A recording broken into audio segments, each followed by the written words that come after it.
Hello everyone, today I'm going to show you how I transplant all of these tiny LISIANTHUS seedling from my previous video.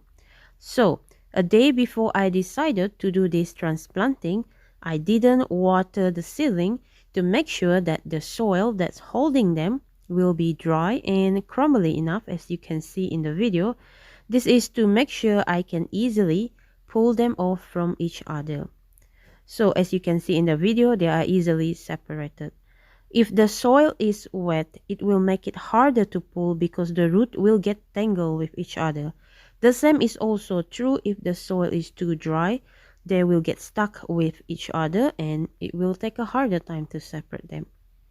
So the soil that I use to start the seed is the Jiffy seed starting soil that you can easily find in Walmart, Lowe's or Home Depot. Now, when deciding on which seedling to pull, as you can see, I try to only pull the seedling that look the biggest or the healthiest. This is to ensure that I have a better plant to put in the garden. By the way, I plant all of these LISIANTHUS seedling for my cut flower.